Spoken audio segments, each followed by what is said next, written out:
just try this? Should I just text her on WhatsApp? Let's see if it works. Via call?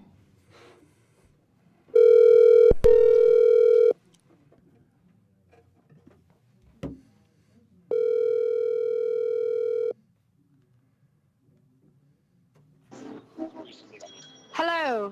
Hello. Good on you, mate. Oh, how you going, Cobber? What's that mean? No one knows. Nobody knows. It means how you going, mate. Same thing. Good day, Jessica Rose Clark. Welcome to the Menace and the Man show. That's an English thanks for having accent. me. Was that English? Yeah, that was terrible. That's everyone's version of the Aussie accent. I'm not from Australia. No, you're not. All right, we'll go American for this. Hey, so why'd you take so long? Why the fuck were you at 7-Eleven for so long? Go ahead, Stan. Tell her. We were getting snacks. Yeah, tell me, I'm lagged. I'm in Melbourne, sitting in a cafe, wait. I want to do but why? You guys are too busy eating snacks from. I feel like you're tearing us apart, but luckily the sound's going in and out, so we can't really understand. Reconnecting. Hello? Technical difficulties. We'll run that one back. Let's try it again. Dude, I kinda gotta go number 2. Do you? Yeah, I should have did that while you guys were doing the fucking with the camera. Maybe she's got bad Do you Wi-Fi. have? Yeah, she might. Do you have enough questions for her? So I can go to the bathroom. Wi-Fi keeps dropping out. What's going on, Jessica Rose Clark? Welcome back to My Menace bad. and the Man show. Thank you for having me. Woo! Yeah, it's probably I gotta go. Dennis's phone. Dennis has just had shitty reception all day. Oh, Speaking of shit. I'm in a foreign country. It's not working. All right, well, Dennis is going to jump out for a moment, but what are you doing in Australia? They just brought you in as like a guest fighter for the week? Yeah, I'm out here with Monster Energy. So we're doing Oh. a bunch of appearances and stuff. We go go-kart racing with one of the V8 supercar drivers who's with Monster as well. So it'll be pretty cool. Oh, that's pretty sweet. So a sponsor flew you out there, not the UFC. Yeah, correct. Are you going Correct. to the event But this then I'm weekend? doing, yeah, we're going. And then I got doing a signing with Cowboy and that after the fights as well. Hold on 2 seconds. Okay. I'm going to stay down here. I'll come up to your room. I'm not getting in the elevator. There's no Wi-Fi. Sorry. Oh, so where do we got you hanging out? You sitting in the lounge right now? Sitting in the lobby? Yeah, I'm in the lobby. I was going to go up to my room, but it cuts out again.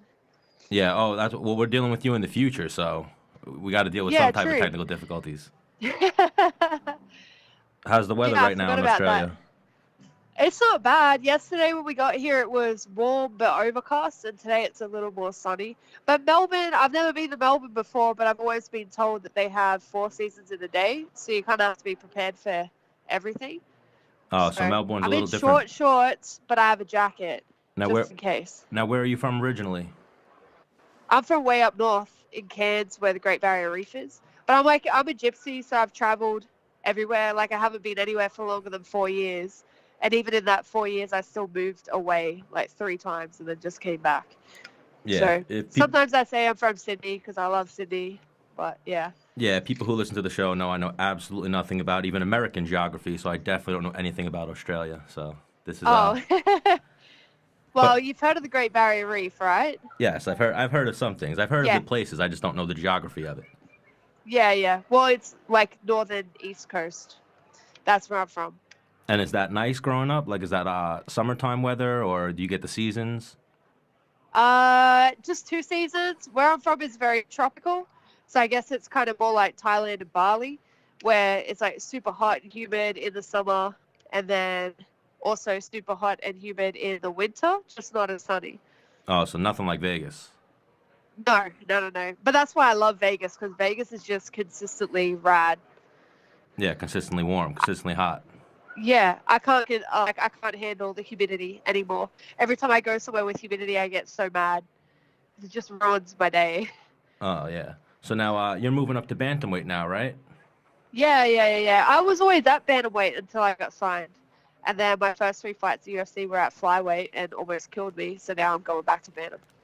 Yeah, and I'm sure you're going to feel a lot better once you get that extra 10 pounds in you. It's a lot. What were you cutting at? I know it's never good to ask a lady what she weighs, but what do you weigh when you get into fight camp? Well, I always walk around about 150. So I was trying to get my walk around weight down lower, but naturally I'm like 148 at my lightest, you know. So then I ended up starting camp around 148 and trying to cut to 25 was just killing me. And now I'm still 150 and I'm like eating ice cream and shit all the time. And I'm still like lighter and healthier than what I was when I was trying to get to 25. It's ridiculous. And you even, compared to a lot of the other females I see, you look like you're jacked. So you don't have a lot I like to lift a lot of weights. Yeah, you don't really seem like you have the weight to lose to even make the weight and cut those extra 10 pounds. No, well, that's like, but I'm very short. So that's why my coach, like my old coach, always said to me that I should be at 25 because I'm so short, you know, and I have short arms and short legs. But I'm thick, and I kept trying, you know, for what 4 fight camps, I kept trying to just get lighter and lighter, and I was running, you know, I was running 10 miles a day, and then it just nothing was working. I just couldn't. My legs just wouldn't get any smaller. I wasn't lifting weights. I didn't lift weights for a whole year, and that sucks because I love lifting, but it didn't work. Anyway, genetically, I don't think I'm supposed to be that light. Well, that's even a lot like Dennis. Dennis always had to fight at 145, and now moving up to 155, I'm sure he felt a lot better, right? When you had the extra 10 pounds. Yeah, I felt good, man. Oh, Dennis is back. Like, Sorry, Jess, I had so to. many people now. I had you know the movie Jurassic Park when that guy runs to the bathroom and he's like, when you gotta go, you gotta go. Oh, it was that? Yeah. Yeah, that would have been me. Yeah, I would have got fucking crushed by a T-Rex.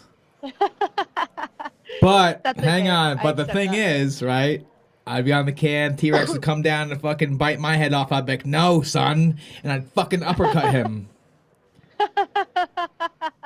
You know? Yeah, like, I don't know if that would work. I would like to see you try though. I don't think it would work though. Fuck yeah. Fuck yeah. Or I'd run between his legs.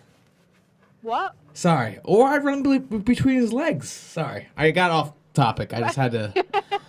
Once we get off the phone with you, though, I'm definitely going to talk to Stan about poop. Because I got a few things on my mind. Yeah, we don't need to talk to her about that. But, cool. so what did I miss? Yeah, I'm going to. What did I miss? Yes. We were talking to Jess about moving back up to 135, you know, hanging out in Australia where she's from and whatnot. Yeah, so I heard the other thing. Because everybody's heard quadzillas, right? Yeah. Fuck, what did someone say to me? So, I think it was Joe Benavidez called my legs. We were talking about that, how jacked she is, if that's where you're going. Yeah, I know, that's where I'm going. No. Yeah. I follow her on Instagram. Her legs are fucking like, hey. Hey. Hi. You know? Well, that's like I was saying, her not cutting that extra 10 pounds would benefit her, I'm sure. Yeah, what are you squatting, girl? Oh, I don't know. I haven't done heavy squats in a long time. How much you bench, I was bro? Trying to cut to 25. That's my I favorite. don't benching is for fucking babies. How much you bench, bro? I'm like, I don't know, your mom. I'll bench you. All right, so questions I have for you, right? Vegemite. Okay, go. Yes. Let's talk about Have you had it? Yeah, I've tried it. What'd you think? I'm out. I am out. What exactly you know, is it? I'm like, I've like a 7-2 record with people liking versus disliking it right now, with Americans. 7 people liking it? Yeah, and 2 people didn't like it. Really? 4 people I've given it to so far. So yeah. Stan asked what Vegemite is. Can you fill him in?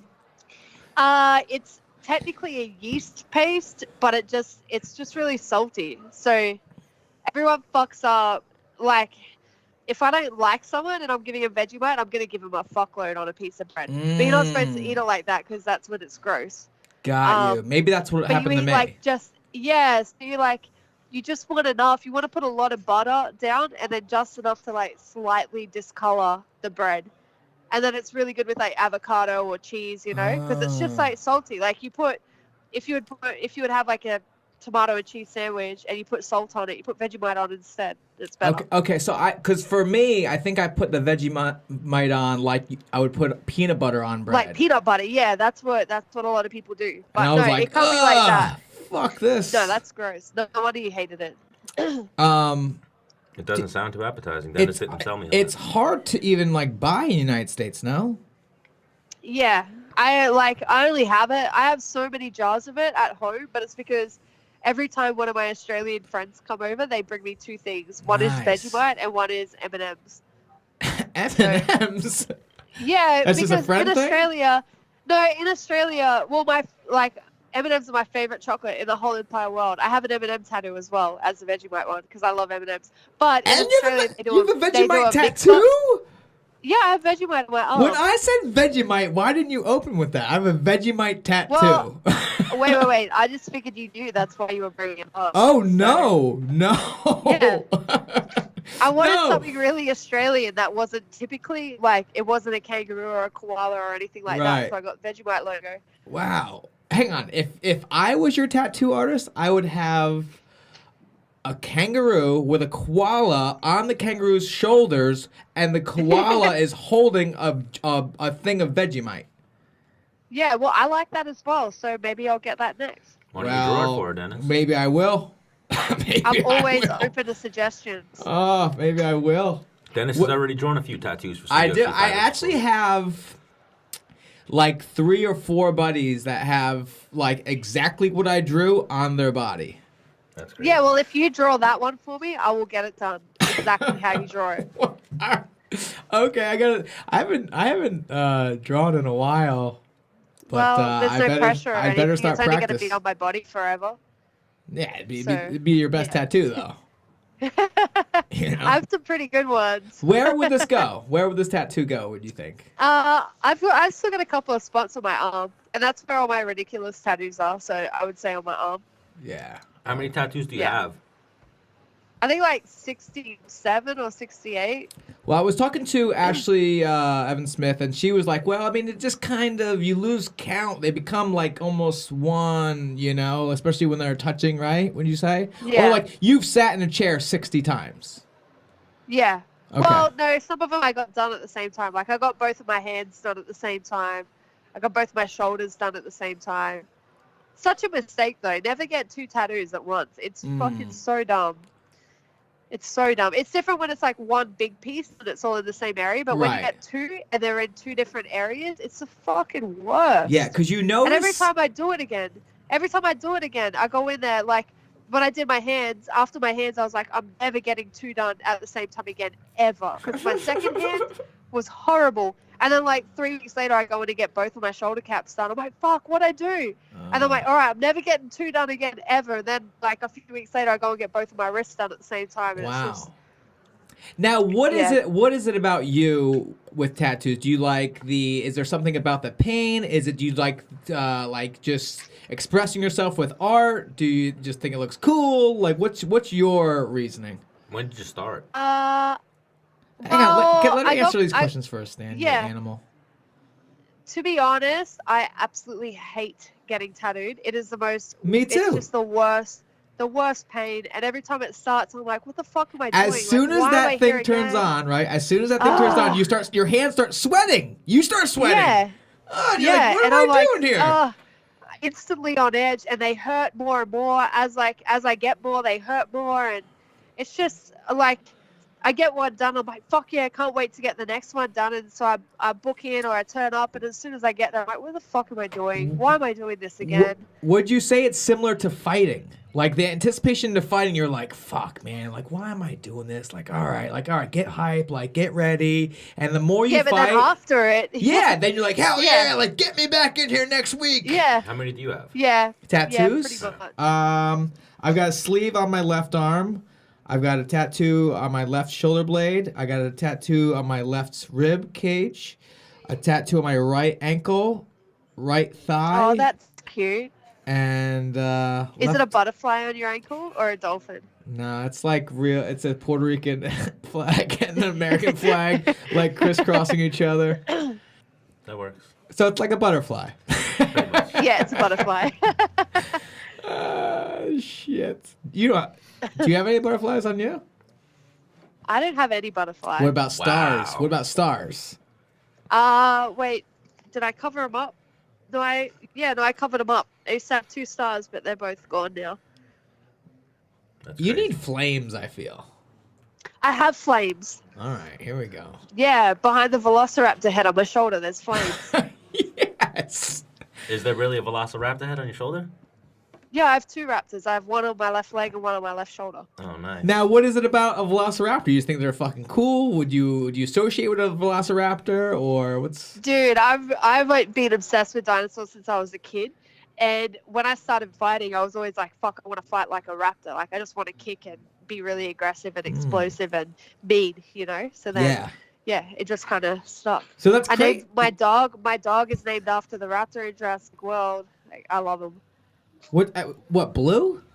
Blue, yeah. Oh, It's the yeah. raptor's name in Jurassic Yeah. World. That's why she has that name. Is that crazy? I came in from the Albano and dropped the Jurassic Park, like...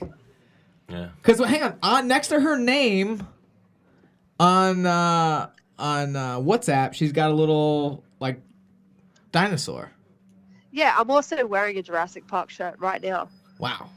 Shit. Hang on, the OG original one? No, I've got like a yellow fucking crop top. I have the OG original one, but it's Yeah. that one. Whenever I I see also someone have in the public... Japanese version as well. Wow. I didn't even know that existed. Yeah, neither did I until I found it.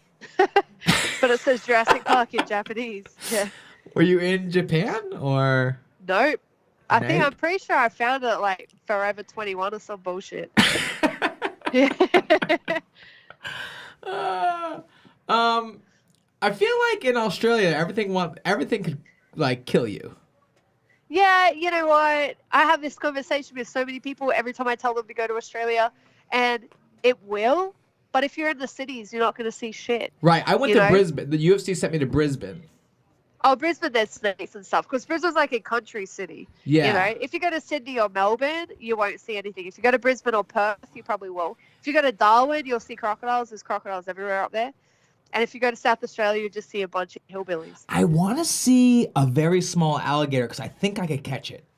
Really? Yeah. A crocodile. Don't have No, alligators. but not a crocodile. You want an alligator. Yeah, like it would scratch. Yeah, it would bite. Maybe some stitches, but like crocodile grabs your arm, right? Fucking does the death roll. You're fucked. You know, your arm Yeah, gets you're done. dislocated and like fuck, man. Yeah. And now your arm's in pieces. Oh, that sounds horrendous. Ah. You for sure should go find an alligator. I've caught I'm sure you could do it. I've caught a very large iguana before in Key West. Yeah. Yeah. No, Oh, I they're did. everywhere in Florida, aren't they? Yeah. Yeah. So I called my buddy one time. He's a Native American Indian, and like I'm like, Spencer, there's these humongous iguanas around here. Like, how do I catch one? He did not even think. He didn't take time to think. He just answered like he was waiting for my phone call on how to catch an iguana. He's like, all right, here's what you I've do. been waiting for this day my whole life. He's like, all right, here's what you do. All right, you got to get like a stick, okay? Get some string, put a noose at the end of the stick because it won't move when you get it, and then put it around its neck, and then just like you're setting a hook on a fishing rod, boom, and this thing did the skater roll. So my brother's got the stick. I took a towel, I threw it over it, and then I got him. So it worked. Yeah. And then what'd you do with it? Well, people it was at my brother's complex, and Yeah. they kind of heard a little commotion, like, what's going on over here? Like, my brother is like, I promise you, we're not hurting him. We're just wanting to catch him and just see what's up. They do what? Well, they are an invasive species to Key West, so if they're not supposed to be there. Oh, okay. So if I took it and smashed its head, like, I'm kind of doing Key West a favor, but I didn't do that. Oh, yeah. I thought he was Okay. pretty cool. Did you keep him? No. What did you do with him? I let him go after, I took After tormenting hang on. him, I did- torturing that poor No. iguana. Well, he tortured himself. He should have just What? jumped into my arms. That's all I He really didn't wanted. put the noose around his neck. Well, he didn't not let me put it around his neck, okay? Well, Yeah, I did. fair argument. You should be a politician. Yeah, I did what any American would do. I did a photo shoot with iguana. Yeah. Yeah. Like, Jay, get this angle. How about now? And I put it up on my Instagram a long time ago, and then probably like a month later, my manager was like, "Hey, that stuff you got catching the iguana, you should probably take it down because we don't need PETA seeing this and Yeah. deciding to ruin your UFC career." And I was like, "All right." Yeah. But I still got the pictures. I got the Can memories. you send me one? Yeah, I want to could. see the picture. Yeah, I could. I will. Sweet. Yeah, I will. But hang on, those little fuckers, when you get down to the level and they don't move and they just like start curling their tail and look back at you like, go ahead, dude. I'll fuck your ass up. It's very intimidating. I would think Yeah, they they bite. get pretty big too, don't they? Yeah. Do you have any encounters with any animals that could maybe hurt you? A dog? I don't know. Growing up in Australia, I would think she's had some type of interaction. Yeah. Oh yeah, I've been like fucking attacked by horses. I've been Really? chased by wild boars. Yeah. I need hate more wild of boars. this I'm right now. so scared of them. So we used to live on this nudist farm Okay. up in the Wait. mountains. Hang on. Yeah, did I hear that correctly too? Yes. So Yes, naked absolutely. people farming. Everywhere. Yeah, I was like 9, I think, when we lived there. Okay. Go on. But it was a commune. So there were tons of people who lived on this farm, and you didn't have to pay rent or anything. You just had to contribute to running the farm. All But right. yeah, it was a nudist commune. Anyway, so they had horses up there, and we used to ride the horses all the time. But one of them, his name was Pablo. He was blind, and I was like leading him along one day while my sister was riding him, and he spooked and fucking destroyed my shoulder, like chomped down on my shoulder. He ruined bit it. you. Yeah, he bit me. Wow, what an asshole. Like fucked me up. I was only little too. And then another time, because there was a river that used to run through the property, and everyone used to go swimming there. So my family was swimming there, and I thought it was hilarious one day to steal all their clothes while they were swimming. And Well, so they're nude I stole, anyway. It's a nudist Yeah. anyway, right? Well, yeah. But I stole the clothes that they had while they were all swimming. They didn't give a fuck because Right. everyone was naked anyway. Yeah. But so I went and stole the clothes thinking I was hilarious, and I went and like stored them in a tree somewhere. And as I was walking back to the house, I stood Pablo. on like a big pile of Pablo is gone. I stood on a big pile of mulch, and a snake came out and like went to bite me, and then I ran. And my mum said I was running so fast that my feet weren't even touching the ground. Wow. She's like, yeah, she said I was like the Flash. I was so fucking scared. It ruined me. And then another time, I was walking down the path. What kind of snake? It was No either clue. a taipan or a king brown. But there were only venomous snakes there Mm. that were brown. Like all the brown snakes are venomous. All the pythons have patterns on them. Right. So it was a brown snake. So I'm Fuck assuming that it was a thing. bad one. Yeah. And then another time I was walking down the path, walking back to our tent, and I saw a sow, so a female pig, with all her suckers, all her babies walking across the path. And I was like, oh, fuck yeah, that's cute. So I stopped to watch. And then this huge boar comes out and just starts staring at me in the road. And so I'm frozen. Now you're Just having standing you're having still. like a little showdown right here. Like, hey. Yeah, so I'm frozen, staring at it, trying to figure out what the fuck Any it's gonna do. And chance- it starts hang on. like pink. What, go? Any chance you froze because you're like, if it don't move, it can't see me like a T-Rex. Yeah, like a T-Rex. Exactly. So like, But it saw you. I'm standing dead still. Yeah, I'm standing dead still, and it's grunting at me, and then doing that that pig rooting thing where they Right. like, hit the ground with their front paws, and so I'm like, oh fuck. So I start running and climb up a mango tree, and I'm sitting in this mango tree, and this fucking wild boar just circled the tree and then went to sleep beneath it, and I was stuck up there for 3 hours until it finally went away. Yeah. I would be pelting him with mangoes. Dude, I was 9. I was terrified. Yeah. And I was there by myself. Because this property was huge. It's acres and acres. So I didn't see a single person. Did you yell for help, Fair. or you're just like, wait? No, I was just I was like, it was like that deer in the headlights thing. I was just Mm. stuck in this tree, completely silent, waiting for this pig to go away. And ever since then, I'm terrified of wild pigs. Hang on, I really want to go boar hunting, Yeah, you should. I've been boar hunting. but like It's the pussy awful. way, like out of a helicopter, like like a machine gun. Oh, I went with knives and dogs. Yeah, I've heard of this. Oh, no, it was horrible. You've done it? Dude, they scream. I like know a you've woman. done this. Like it's the worst thing ever. well, like, what I if you had got nightmares. stabbed? You'd scream too. Yeah, true. Stan, But are you it was- familiar with this type of hunting? Yeah. I know they do it like in like the Midwest a lot because of, Like they have Yeah, dogs, The dogs go latch them, and then you run up. and then you stab can run 'em. up and stab it behind its like front legs. Yeah. Like that's some real Yeah. man woman shit. Yeah. Because that thing It's could turn horrible. around because it's fucking and try to headbutt you with its tusk, and you're gonna be in Yeah. some shit. You got to catch it real quick. And with the some board. of yeah, and some of the boars in Australia get huge. Like there are Australian horror movies about Oh, giant I boars see. because of I how big remember that they get. watching Yeah. one of these when I was younger. A boar that Yeah. got like so big it was like eating people, right? Yeah. I need to Like watch they the do skip. get What was really it big. called? I can't remember. I know. I'm pretty Oh, sure there is one. There is one called like Boar or something like that. But yeah, there's a few. I need to But watch yeah, this my again. Australia sounds fucking crazy. when I was like 4 or 5, I used to go fishing with my granddad every day at dusk, and where we used to go was down the beach up the road from his house, and it was like at the mouth of a river that separated 2 beaches, and we always used to go down there. We'd be like knee deep in the water fishing, and I remember a few times going down and walking along the river, and there'd be like grooves cut out of the riverbank. And I'm like, "Oh, Granddad, what's that?" And he's like, "Oh, that's just from people going swimming." No, those are Anyway, slides, right? yeah, realized as an adult when I went back there that that's like one of the largest breeding grounds of saltwater crocodiles Oh, in wow. in the state. Yeah.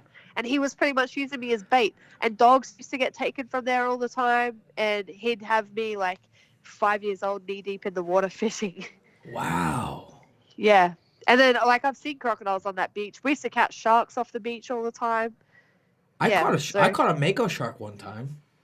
that's cool. But yeah, it was only like 90, 100 pounds, something like that. Yeah. How big was your shark? No, only little ones. Like we used to Ah. catch baby hammerheads. I was, Yeah, I was, little. I was hoping you're gonna one up me. But Yeah, nope. like 1.2 tons. It's Australia. I don't even know how heavy that is. No, they were babies. I was 5. Yeah. The fuck am I going to do with a fully grown shark? And nobody knows. No. I don't know. Like you probably grew up watching Crocodile Dundee, and you're like, fuck yeah. No, dude. You know when I watched Crocodile Dundee was when I moved to Vegas 2 years ago. Really? Was the first time I ever watched that movie. You watched And I the was newest watching it- one or the original? No, like the original. And I was Okay. watching it with the guy I was dating at the time because he was like obsessed with Aussies and loved that he had an Aussie girlfriend. And he was like, "This is the best movie. You got to watch it." So then I watched it with him, and I'm like, "That's wrong. That's wrong. That's wrong." Oh, And then completely ruined the whole movie for him, and wow. he like was really angry at me for a long time. Damn. For ruining Crocodile And still, Dundee? yeah, and still tells everybody about how I ruined Crocodile Dundee. Is for he him. still in the picture? No. So you're single these days, huh? I've been single for a very long time. Zang. I'm always in some form of single. Well, I don't know what other forms of single there are than just I'm just always single. All right. So what's Jessica Rose Clark's guy like? What's your type? What's the type? I don't know. You know, I always think that I like, tall, big guys, but then I always end up dating short guys. So I'm not sure. I'm kind of into like power lifters, linebackers. I like fat, hairy dudes, but then I always end up dating like fucking short fighters. It's weird. Oh, so you're into dating fighters? No, I'm really not. Happens. It just happens. Yeah. Well, you're around them like, oh my god, this guy's kind of funny. Yeah, you're like, oh, I guess like I can make up for him being short because he's got a good sense of humor, a good personality. Yeah, then that's turns all out I got they're going all for myself. Fucking Personality? dickheads. Yeah, I think so. And I got good skin color. Yeah, you got a good tan. Yeah. Yeah, little caramel. I think I'm alright with it. Yeah, I think I dress well. Yeah, you clean up nice. Thanks, dude. Yeah. I don't know if I've ever seen you dressed up, so I'll wait. I'll wait, and I'll let you know. The first time I see you dressed up, I'll be like, yeah, that's all right, or no, that's terrible. What's dressed up? I'm talking like jeans, like some boots, like a a button up. The hairbrush. Or are you talking dressed up like boots? Huh? No. I'm a big fan of jeans and boots. Or are you talking like in a suit? No. What do you need to wear a suit for? Weddings. Yeah, well. Big business meetings. Big business meetings. Yeah. Yeah. Do you go to a lot of them where you dress in a suit? Hoping to start. Yeah. Yeah. Hoping to start. I like to think I look. Actually, you know what? I gotta start running even more and like doing more cardio as a retired fighter, so I look like a little more slim. And I look a little better in a suit. Because being jacked in a suit, you just look like a fucking chode. You look like a brick. Yeah. Yeah. I agree. All right, so I agree. back How to tall are you, Dennis? 5'6" on a warm day. Well, I might be 5'7", but I think 5'6" is a cooler number. 5'7" is Yeah. a better number for you. Well, unlike Tinder and Bumble, I put 5'7" because 5'6", like, whoa, that's pretty short. 5'7", like you're just shy of 6 foot. 5'6", like 5'7" whoa. is like a tall woman, right? 5'6" 5'6" is like a regular woman. Yeah. Yeah. Yeah, I've been looking for gals like 5 foot, 5'1", Little tiny 5'3", and they have to be like smoke. They have to be a smoke tiny. show if they're like 5'9". And okay with your Yeah. height. Yeah. I actually sometimes swipe the like nope. You're like, yeah, you know what? I don't want to have this debate. Like, hey, if we hang out, don't fucking wear heels. You know, I don't even want to get into that. Have you ever said that to someone? No, I'm very new to the dating apps. You know. Okay. So I don't even I'm not. I don't know. I'm looking for a girl. Can you really call them dating apps? Do people actually date off Tinder? I'm not on any of these dating apps, Right. quote unquote. But are they dating apps? Well, I feel think like they're just They're, fucking apps. they're aren't they? supposed to be dating apps. Well, no. It doesn't like because I'll be swiping along and it's like, hey, like if you're just looking for a one night hookup, like swipe left. I'm like, fuck you. I wasn't looking swiping for right, no, bitch. no. I wasn't looking for that, and now I'm gonna swipe left because you're assuming what I'm trying to get at here. You know. That's fair. I understand that logic. Well, you know what it is. A couple of bad apples give the whole bunch a Yeah. bad reputation. Is that the same? Hey, just No, I so you busted know, out, no. if you ever see a Jessie profile on Tinder, it's not actually me, but there is one. Oh wow.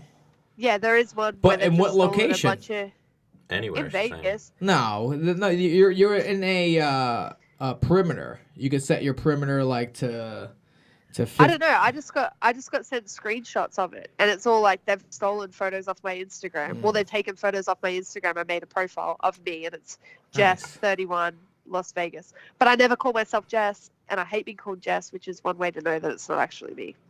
So, Jesse yeah. Jess, right? Yeah, That's cool. I like Jessie or Jessica. I don't like Jess. Yeah. All right. Well, we asked for a type, and we got a whole list, so we got a wide variety. We really didn't go anywhere. Well, specific there. pretty much you just gotta be funny, Yeah, you right? just gotta have a personality, I guess. So I'm in the running. Yeah, that's not much to ask for. So I'm in the running. Yeah, Dennis is in there. So who would you say is your favorite fighter? Like your all-time favorite fighter? Masato, the kickboxer. Now, did you come from kickboxing first? Yeah, that's what I started with. And I was always a huge fan of him because he throws a lot of leg kicks. He's just like boxing with leg kicks, and he's fucking amazing. Yeah, you do have a very striking, heavy style, it seems. Now that I'm Yeah. flashing it in my head. Yeah, it doesn't always work for me though, so maybe I should change it a little bit. You're doing good. You were on a little winning streak just now. And what was that last one? A close fight? You didn't get outclassed in that one? Yeah, no. And that was one of those fights where there was just a lot going on, and I still I could have won that pretty easily. I just wasn't there on the night, which happens. Sometimes you show up, sometimes you don't. That's it. Now I just had the deja vu, what we were talking about when Dennis walked in, where I was going. Now that you're moving up to bantamweight, have you had any word from the yeah. UFC? Yeah. They've said maybe around May. So I'm just waiting. I gave them 2 names that I want to fight. And I'm just waiting for someone to get back to us. What names? Betch Correa, who I really want, or Talita Bernardo. So they're both like Talita. I think is ranked number 15 at 35, and Betch is number 9. So either one of them would be good. I prefer Betch because she's a former title challenger, and kind of has been around a lot longer. Betch, I remember in 2013 being in Brisbane, working with my striking coach and we just watched Betch fight 2 days before, and I was talking mad shit on her. I was like, she fucking sucks. I want to fight her. And my striking coach at the time was like, yeah, you can fight her. And yeah, so I feel like that's someone I've been watching for such a long time that it'd be cool to end up matching with her. Mm-hmm. Do you think her parents knew that naming her Betch would really clash with English? No, I feel what a like it's bitch. probably a really nice name in Brazil. She's Probably such a really. bitch. It's so fitting. I think of it every time I hear her name. I'm like, that can't Yeah. be real. It's too. Yeah, just start calling her Beth. It's Why too do we- easy. Do you think she gave herself that name when she got signed? I don't She was think- like, "Oh, this is who I want to be. I'm going to change my name to Betch." I don't know. All I know is I'd hate for her to yell at me. I feel like her eyes would bulge out of her head, and I'm like, I'm sorry. You know, like the crazy eyeballs coming out of her face, and you're like, that's weird. Veins coming out of her neck. Yeah. I would never have sex with her. You wouldn't? Oh, that's good to know. Yeah.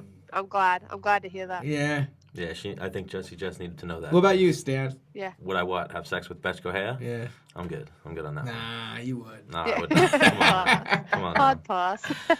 We're good on that. But thank you again, Jessica Rose Clark, for joining us. Let our following know how they can find you. It's just Miss Jessie Jess on everything. Jessie with a Y. Yeah, so Jesse Jess calling us from the future. How is Oh, things? in the that's future? right. Yeah, you didn't ask me any questions. Because we figured That's it's right. It's probably the same. Really? What else? What changed? You know. I would say I don't actually know anything that happened in the last 24 hours. I was on a plane for 24 hours, so I don't think it really counts. Yeah. Did you drink on the flight? I don't drink. Yeah, that's she's- stupid. Yeah. Stupid. I've Drinking seen that. is- You gave up drinking a while ago. How long you been sober for now? Yeah. 7 months. Yeah, so congratulations on that. Me and Yeah, Dennis have that problem a lot. Like we have a couple of friends that have been sober for years, and we'll be like, "Bro, come on the podcast. We'll get drunk." And then they're like, "Yeah, I haven't drank in years." And then we go, "Oh, yeah." It's just Yeah. I get it with a lot of my friends still do that. Or like I'm highly allergic to seafood, and you'd be surprised how many times my friends try to take me to seafood restaurants Oh, or man. offer me some of their seafood. So guys, All if you're the looking time. to take Jessie Jess out, no seafood, no drinks. seafood and no alcohol. Yeah. And you could be a fat, hairy guy. You could be a bodybuilder. You could be a fighter. You could be a Linebacker. short fighter. A yeah. linebacker, a tall fighter, a short fighter. The list is long. You could be a lot of things and maybe get in Pretty there. much just be anybody. Just don't be a dick. Right. Man, thanks for making me sound super desperate. No, not Whoa, desperate at all. whoa, no. No, not at I all. disagree. I think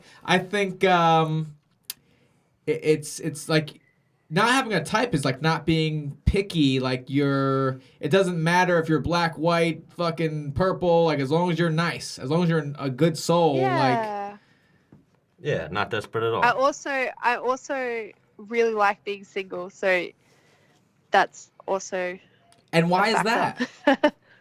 I enjoy it. I like my ideal relationship would be an open relationship Yeah, because I mine too. travel so much and like I don't want to have to tell anyone what I'm doing or like You don't have be to answer to courteous anybody. or anything like that. Right. Why, you don't enjoy Yeah, being exactly.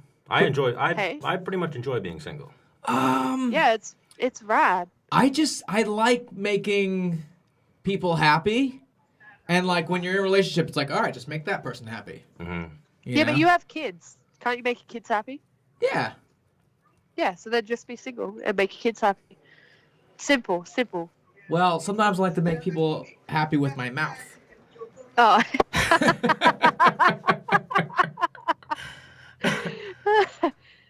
Yeah. I don't even know what to say to that. Like I'm not making out with my boys, you know? Yeah. Yeah, that's weird. I'm really glad you clarified that. Was that crazy? I don't know. No, you're good. But even there, you got to find the right relationship, or it's better to be single. Right. It's not good to be in a bad or toxic relationship. So, Yeah. Stan. but that's what I'm saying. That's Captain Obvious over here. No, but you know what I mean. People get in the wrong relationship, so it's Only better be just be in single good than force something. relationships, guys. Yeah. All right, well, Jess, thank you for joining us. We hope you enjoy Australia. Let's do two Thank things you. before you go. Who you picking in the co-main event and the main event? We got it. Where is the Stylebender from? He's from Australia, right? No, Africa, He's from dude. New Zealand. New Zealand. He's from New Zealand. You racist. I don't know. Yeah, we don't know shit about geography. So Stylebender, I'm Anderson picking- Silva. I'm picking Izzy because I've never been a fan of Anderson since he fought Chael the first time. Instantly, I didn't like him, and I've never been a fan of him as an athlete. And I think Izzy's super talented. It's cool to see, someone from my area, from my part of the world, be really successful. So, Mhm. although I don't want to see Izzy fight Rob Whittaker, because I love Rob. I tell think you Rob what. is amazing. After Izzy wins and he does his little dance, dude, that gets me hype. I like his moves. Yeah. They're different, man. I'm like, Yeah. what? He should be on America's Next fucking dance crew. Is that the show? I don't know. What's it? ABDC. America's Best Dance Crew. That's it. Yeah. Yeah. But he's not from America, so I guess he's out, right? Yeah. Yeah, true. Anyway, so Izzy and Rob, they're my two picks. All right. Well, thank you again for And joining us. Rob is amazing. I think he beats everyone, and not just because he's an Aussie. I just think he's too versatile. Yeah. Well, we might wind up with New Zealand versus Australia. Yeah, he's strong like that. I know. All right. Well, thank He you is again for strong joining like us. Thank you for having me. We're going to miss you, dude. Once you book a fight, let's get you Okay. back on the show. Yeah, done. Deal. And if I'm ever in Vegas, I'll holla. Yeah, hit me up. I'm not on Tinder. Okay. Okay, bye. All right, bye. Oh, you got that. Whoa! What the hell? She fucking... Jessie Jess just sent me a picture of a girl with a hairy ass. But at first glance, the ass looks kind of nice. Yeah. And then when you get closer, you're like, there's hair in that thing. That's disgusting. When I first glanced at it, I thought it was her. I'm like, whoa, Jessie Jess. Where, what's going on here? Where you're sending me freaking ass shots? And then I looked, it's not her. It's another girl with a hairy ass. That's disgusting. Congratulations. You Yeah. played yourself. Let's give Matt Mitrione a try. We're a few minutes late, but I feel like he might be mad at us. No. No, he's your boy, right? Yeah, You guys go back? we do. He's taking me out to dinner, dude.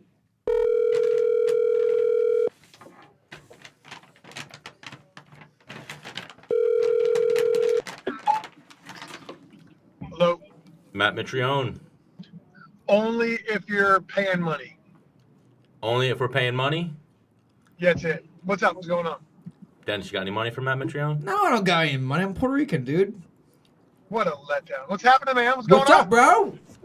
How you doing, man? What's I'm going good. on in your life right now? How you feeling? I just ate a bag of beef jerky. God, how beautiful is that? Well, you see, like, each serving, you're getting 10 grams of protein. You're like, all right, man, cool. But then you look at how many servings are on the bag. You're like, how is there 3 servings in there? That doesn't make any, like, what's one serving? Like, 2 pieces? Let me tell you something. First of all, I'm a beef jerky fiend. I me love too. jerky. And have you ever been to the beef jerky outlet that's at in Vegas? I have. And if you've ever been, next time, if you go down to Florida, the Trans Coach Henry are kind of mess around a little bit. There is a beef jerky outlet up there in West Palm that is absolutely fantastic. Oh, wow. So, As a matter of fact, let me let you know this. When I went there, they were asking me, do you like, what kind of chew do you like? Do you like a hard chew or a soft chew? Do you like a mild Cajun or this? Do you like a dry or a wet jerky? wow. I'd never been catered to in jerky like that before. Wow. And there's little Impressive. samples, right? There were. And I'll tell you this much, the best jerky I ever had was out of a place in La Crosse, Wisconsin. Really? It was incredible. Some of the- Incredible jerky. The best beef jerky I've ever had was in Texas. I was driving cross country, and I at like a little truck stop got a humongous bag of this, and it was peppered like fucking spicy. I was like, this is amazing. Are we recording yet? Because if not, Yeah. maybe we should save this. No, we're recording. Yeah, no, dude. we just jump right into things. Yeah. We call people. We That's- jump right in. That's how it goes, baby. That's what I'm talking Yeah, about. I want pure organic content. Yeah, let's get weird, You know? man. That's fantastic. Yeah, so I'm a total jerky fiend. As a matter of fact, so I train at Purdue University often because I live here. And they have a beef and ostrich blend of jerky that we eat almost every day. Wow. Yeah. Yeah, and Now it's, they have either have teriyaki or peppered. Is the ostrich a leaner meat? It is. Nice. And I'll tell you this much. It's also it's in stick form, so you can take it and you can dip it in like the little portable hummus things. Wow. So you can actually dip your jerky in hummus. Now, And when, yes, that means I am a hummusexual. when I eat like beef jerky in stick form, I feel like there's no amount of them that I can eat that would fill me up. But if I finish a bag, it's like, dude, you just finished a bag. you're done. You know. Yeah, But I a totally stick, agree. There's after a steak and- stick, you're like, give me 2 more, minimal. So, the thing is that this thing, it comes in a package of 2. So like, and it takes roughly 2 of them to finish a thing of hummus or guacamole. So like, you're kind of right at that spot when you get it. Like, all right, I just finished a package. You're getting fat right now. I Stop. tell you what, I feel like a real rookie right now talking to you. Like He came hard. No, yeah. he's dipping his beef jerky and shit. I'm just eating it out of the bag. I gotta step up my shit. I mean, I feel like I am stepping it up, not getting just the regular beef jerky. Today I got You didn't get a Slim sweet Jim. and hot. But even you didn't get a Slim Jim. Yeah, Slim Jim I feel as if has shit in it that's not real at all. Yeah. But it's delicious. So, I believe that one of the main ingredients of beef is cow heart in the Slim Jim. Yeah, I mean that sounds good for you, right? I mean, why not? Yeah, I just don't want. Do you- I don't know. When you get tacos, do you get do you get lengua or like do you get beef tongue? Because I can't do that. Beef tongue tacos? Yeah. Never heard of this.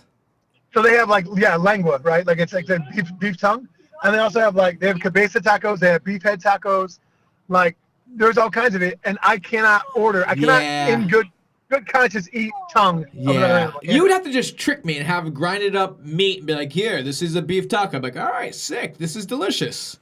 But if you told me this is grinded up beef tongue, I'm like, ah. It was probably licking other cows' asses and fucking, I don't know. Who knows, right? And like there's another thing too. I can't eat like chitlins or tripe. I can't do that either. Like I can't eat menudo. I want to eat menudo because I hear it's great, but I can't eat it. What is that? Fill me in. Menudo is like I believe it's pig Stomach? intestine soup, right? Ooh, Yeah, like stomach, pig intestine soup, I believe. yikes. Yeah. You gotta have a stomach for that, I think. Yeah. So, Stan was asking me, some interactions that you and I have had together, and I was telling him about the one time we met up to, I think I had a rental car, right? And we were going to some fights, some amateur fights, right? Or were they pro? Yeah, I can't remember. And I'm following you. We're doing 95 on that highway 95, passing everybody. He's going over the barrier for the HOV and back to regular lanes. I'm following him, and I'm like, if a cop sees us, we're fucked. We're so fucked. But I don't know where I'm going. I'm not from here. I just gotta keep up. And I can't thinking I'm a bitch, But we got there. We were not late. Hey, bro, I'll tell you, that's how Oh, we're losing you there. it goes. Hello? That's how it goes. Oh, yeah. You hear me? Yeah. Yeah, that's the way they drive in South Florida. I'm just a product of my environment. That's all it is. Yeah, but Oh yeah, I Yeah, live you're there. right. It's bad. Old people, young By people. the way, so if anybody from State Farm is listening, please do not report me to my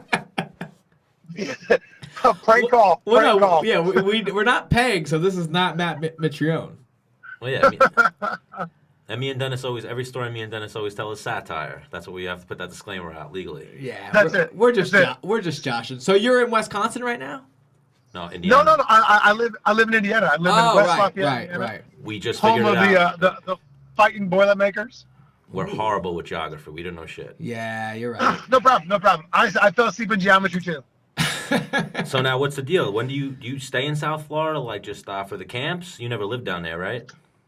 No, I never lived down there. Nah, man. I'm conflicted when it comes to South Florida. I think the coaching is fantastic. I think the training partners are fantastic, but they don't have many big bodies. Like all the heavyweights they have are 6'7" or taller. Yeah, So, like, that's right. that's Big not Steve, very- Yeah. Stephen And Struve. Linton's 6'5.5". They got Struve. They got a handful of the dudes, but nobody's like a heavyweight normal size. Right. But here in Indiana, I've got a gazillion dudes that are my size or around my size. That weigh anywhere from 240 to 320, and they can wrestle, but none of them can strike. So I'm conflicted heavily. So what's your formula, you think? I mean, you go down to South Florida to work on technique, and then you try to get your, moving bodies in Indiana? Yeah, honestly, yeah, man. That's really it. Like, I try to go down to South Florida, work with Coach Henry and Coach Greg, for about a week at a time, if that's possible, Yeah. and then come up and try to utilize what I do, and I'll make videos and I'll send them off to coach. Yeah. And he'll correct me, tell me what I'm doing, whatever else. And it's difficult, but he also knows that I've been fighting for so long now. I've been in the game for a decade, so Yeah. I know what my body's gonna do, and I'm always gonna show up in shape. So he'll show up a couple days early, and we'll do a couple rounds, and he'll just kind of tighten stuff up or have me modify some stuff. Yeah, yeah. Coach Henry is amazing at it because I know LaFleur and I would send him some training footage and he'd make some adjustments and kind of get back to you with, film or via text. And he's really good at working with athletes that are not in his gym directly, Mm-hmm. He's got a great way of he's not that this is a bad thing, right? But I do not handle fluff well. I'm a very direct person. So I can't handle somebody like, oh, you're looking great, Chip. You're looking great. I can't handle that. I need to be like, hey, you're not doing this right. You're doing that right. Hey, this looks good here, but you didn't do this well there and there. And so I need to be very directly critiqued. And Henry's very good at that with me. Dude, Henry is a goddamn gangster. Yeah. Oh, if anybody knew some of those stories, I don't think that they would. Dude, it's incredible. There's certain countries he's not allowed to go to, right? He's a gangster. Obviously, this is all hyperbole here, right. But yeah, Henry, right. Henry and Pookie have been through the grinder, man, and it's amazing the stuff that they've accomplished in their life. I mean, it's absolutely fascinating. And the thing is inside the gym and outside the gym with him, you get the same guy. I mean, it's a little more of business inside the gym, but he doesn't. The jokes are the same at the same tempo. You know what I'm saying? Or the critique is the same. It's not like he's the super nice guy while you're out to dinner. He's still you're a dick. I'll fucking kill you. Yeah. Dude, there's some stories I'll talk about sometime that you probably haven't heard. That are just as soon as you hear it, you're like, yeah, that makes perfect sense. Yeah, I need to get him on the show. Yeah, dude. If he opens up on story time, I'm chiming in because all I want to do is listen to that thing. I need to get incredible. next time he comes to New York. I need to get him in studio, get him a few drinks, see if we can't get him going. Out of it, yeah. I'm sure he's when did you guys start up this podcast? What's up with the action over here? This is the 14th episode. Get out of here, Rip. Yeah. Well, I'm honored I made it in the top 20. Yes, you did. But we've been trying to get you on. It's just scheduling, I've been talking to your managers over at Janus Sports, trying to set up the date. And then we finally got it linked up. We know you have the big fight next week. I think I got to fire Matt, because if that's the case, I didn't know any better. I mean, you guys got to let me know. I'll drop the axe on Matt quick. Oh, no. Don't do that. I mean, it was a little bit my fault, too. I didn't know you were trying to get him. I could have texted you straight up. Yeah. But, no, I'm joking, man. Plus, I change my number all the time. So I probably have the wrong number, huh? Yeah. Oh, dude, I get texts from my childhood friends. They're like, dude, I have Matt times 5 in my phone. What's going on? New, I just change it, man. I feel like, and you guys get it, man, from being in the fight game or being in the public eye. Too many people get your number, and then and this thing too, man. I'm single, but it's a situation in which every single woman in your life always seems to recycle themselves in ways, and it's like, dude, I don't want to go down that path again, but it's comfortable and it's easy, and so you get into a spot dude, I just need to shake this off and start brand new again. Wow. So you good philosophy. You're kind of I mean, I'm not saying I'm the strongest man alive, but are you kind of a weak guy where I'm done with her, you cut her off, and then she'll reach out and you're like, all right, just come over. And then you're back in her net again, Everybody's got their fetishes and their kinks, so if it's an ex that already knows what's going on, then there's not going to be any curveballs being thrown. Right, everybody knows what the get down is. Yeah, maybe I need to change my number. I've had the same number ever since I've had a phone. I've had the same number since I was freshman in college. I'm telling you this, man. I believe I'm probably on number 8 or 9 since I was.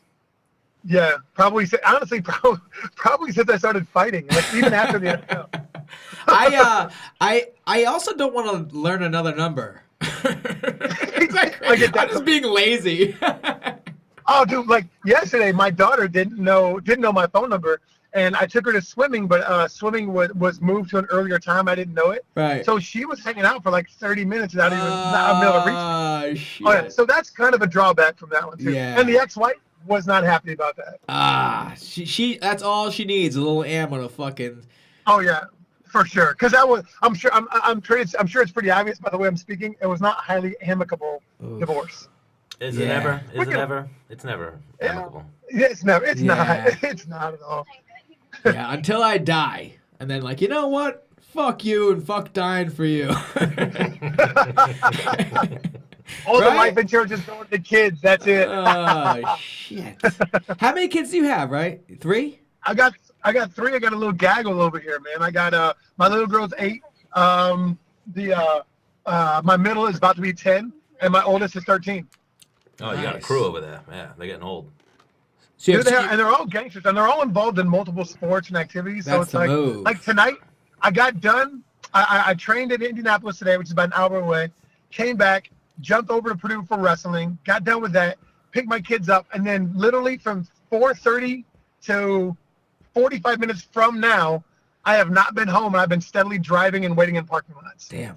Oh, well, we appreciate you for squeezing us and joining us. Well, there, we're man. killing So- time for him. Yeah. Yeah, you guys caught me at a good time, man. Are you still working with Chris Lytle in Indiana? I do. So Lytle just retired. He just had his last bare knuckle fight. I was going to say, you just fucked somebody up. Yeah, they actually went all 3 rounds, which is the first time for him. And he said afterwards, he's like, you know what, man? He's like, I wanted to do a couple of them just for the experience because I've been retired for a while, and I'm done. He's like, I don't want to do it ever again. Yeah, he taught a tough Mexican, right? He did. That guy was Hey, tough. did you hear about Leonard Garcia after that? No. So Leonard fought on Team Mexico, and after he won, he said, he's like, look, man, this is like at the press conference or with the microphone or something like that. I was like, look, he's like, yeah, and he's speaking in Spanish. He's like, yeah, he's like, I'm of Mexican heritage. He's like, but I'm an American. He's like, I'm a Republican and I voted for Trump. Oh, shit. Like, I mean, it was ballsy, man. Good for Leonard. Good for him to have stones like that. How did he make out? I didn't see the He fights. beat up Julian He Lane. won. Oh, okay. Yeah. You know What- Julian Lane, right? What weight class? Yeah. I mean, he's smaller than Julian Lane, but I know he used to fight at 55. So He I think he got kicked out at 145. who Garcia. Or yeah, kicked out? What do of you the mean? UFC. I don't know if he got kicked out or lost his way out a little bit. He Well, wanted to lose lost it. his way out, Yeah, but I yeah. think he was at 55 too. Yeah. But Julian Lane, I know, is 55, 70. Okay. So comparable weights. And I think What do you guys think about the position the UFC has put themselves in? Like as far as like, I think they've done a great job as far as branding and scoring that ESPN contract. I think it was a great deal for them. Yeah. Yep. And I think it was really good for the sport. Now, granted, I haven't been in the UFC for 2.5, almost 3 years, so I don't really know. 3 years. I've been in Bellator for 3 years now, and I don't know how paychecks have been affected by that contract, or the dealings that they've had. Have you guys seen that? Have you guys heard much about that? I haven't heard much. I haven't. No, I haven't. Your paycheck didn't my, change, My right? my paycheck didn't change, but I know that there was that. What's that? Like P3 snack that's been on some shorts. Yeah. You got something from that? Oh yeah. I don't think it was on. I think it was only on pay-per-views. And I asked LaFleur if he got a check for that. Did he? No, I remember he had P3 on him. Yeah, and I don't thought think. that. I asked him, and he said not yet. I was like, all right. Huh. Dude, that's one of the biggest reasons why I left, man. I was a staunch opponent of that. And actually, did you guys ever hear the story about when I was backstage at weigh-ins for my last fight in the UFC with Travis Brown? Did you guys hear this? So Lorenzo's back there, and I automatically didn't like the sponsorship deal because I had a pretty good following. I had pretty good money and sponsorships coming up, and so I was gonna lose probably like 25 or 30 grand to fight. Yikes. So I went up to, and so my problem with the sponsorship deal, right, with the UFC Reebok deal, is that for people like me, and I don't know about if it's the same as you, Dennis, but I don't corner people. I don't know a lot about fighting, so I can't really be that guy to tell you what to do, when to do it. Right. Like, I'm good at fighting, and I know what I'm doing, but I can't explain it, right? And I can't help other people with different fighting styles. So I only go to 2, maybe 3 fights a year, right? And those are my fights. So Makes sense. so the problem is, yeah, right. So the problem is for a guy like Henry Hoops or any other coach or whatever, that has 20, 30 guys in the UFC or 15 guys in the UFC, and they go to 20, 30, maybe 40 fights a year. Well, now every time he goes in the corners, he gets a new sack of clothing, right? He gets a new pair of shoes, a new whatever, right? So he gets like a new bag of goodies. Well, so that automatically means that me, the fighter, my blood, sweat, and tears earn that contract, but I don't get the lion's share of the goods. And there's a massive problem there. So I brought that up to Lorenzo. And I was like, look, man, I was like, this is the reason why I have a problem with it. And I have a solution. My solution is simple. Instead of giving away all these clothes, then launder them, issue them, and launder them. And everybody's allowed to lose one pair, maybe two pairs of the issued clothing. But then you guys collect them after the fight, you launder them, and then reissue them next time that person comes to corner. So if it looks like Henry's going to be there, then you send Henry's clothes out. But if Henry's fighter gets injured and he can't be there, then you just send it back and you issue whoever else is going to be out there as a corner man. Like, so that way we can save a gazillion dollars in apparel and wasted clothing. And that way all the superfluous dollars that didn't have to buy that clothing can be spent on us for like fight bonuses or night bonuses or whatever else at the end of the year. And Lorenzo looks at me, blank face, and goes, no. I love Lorenzo. He is a G. Oh, he's such a G, dude. He was raised to be a G. He had no choice. Yeah. Yes. I think he's one of the only people I get starstruck around. Oh, dude, he's no. Did you see him? Did you see the news about his yacht today? No. Dude, so apparently he formerly had a yacht that was like 178 feet or 190 feet or something like that. Well, he just traded that in for a 285-foot super yacht that has a crew of 27 people and can sleep, I think, like 15 guests. Jesus. Lorenzo, hit me up if you need a 28th employee. I'll work on the yacht. Yeah, we'll do Master the Man from the... Live from the yacht. Yeah. We'll just sit there all day. And if he needs a drink, I'll go get him a drink, and then I'll come back to recording. So, all we gotta do is come up with that great idea. That's all we gotta do, baby. I know. What do you think about like fighting each other on donkeys? I think that's it. Kind of like jousting. It's like human jousting, but on donkeys. I think that's it. I'm sold on that idea. No shirt on. You gotta train your donkey, dude. That's it. You gotta train and like Shrek, you gotta train your donkey. Yes. Yeah, I think we're onto something here, dude. It's gonna catch on. Like bare knuckle boxing. I never would have thought that anybody would care to see gladiatorial combat like that. I'm into it.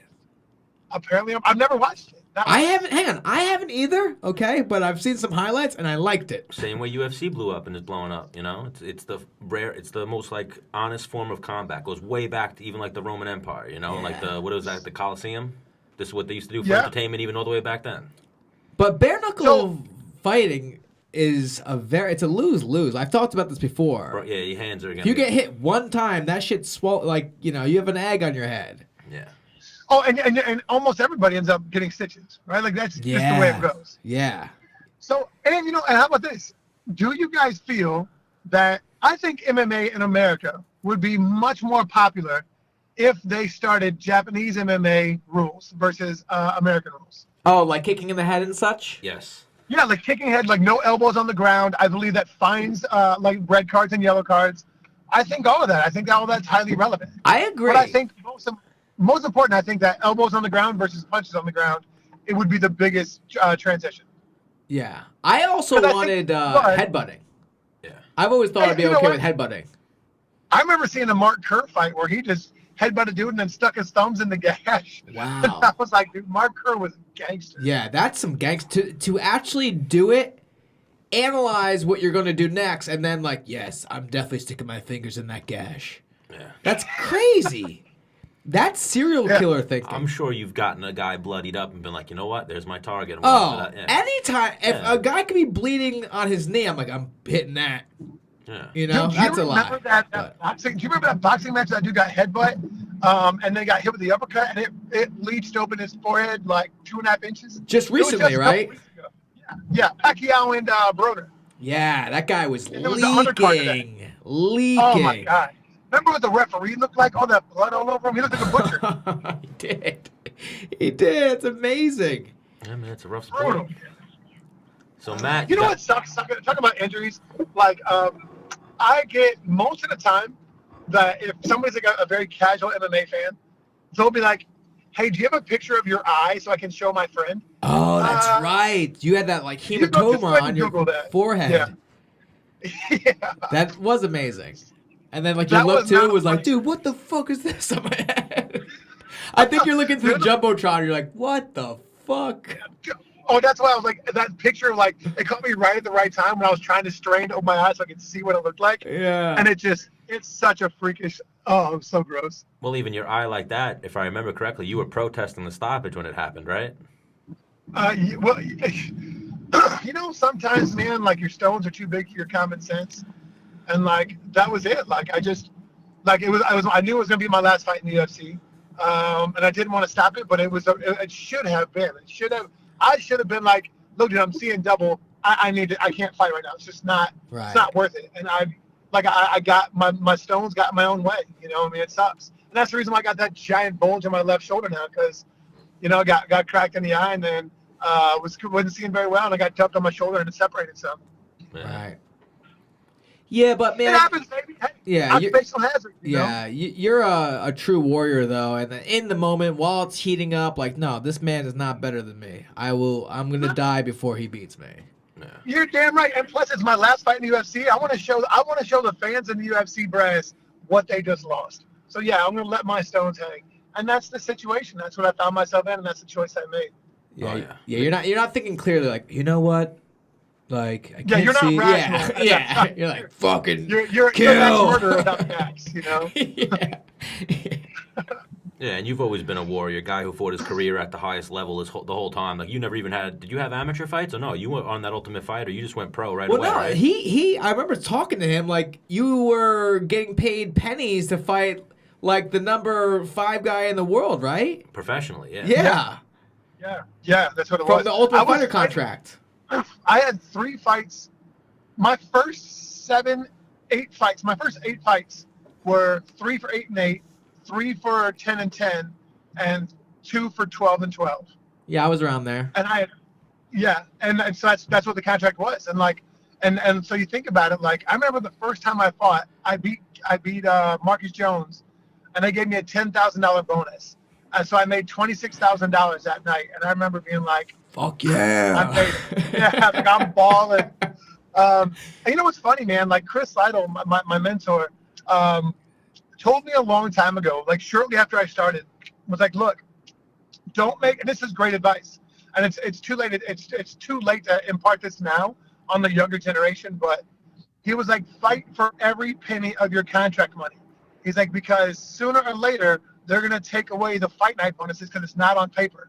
He's like, when they take that away and they don't give you like the locker room bonuses anymore, you're going to be stuck with a contract you didn't fight hard for, and the bonuses of $10, $15, $20, $25,000 don't come anymore.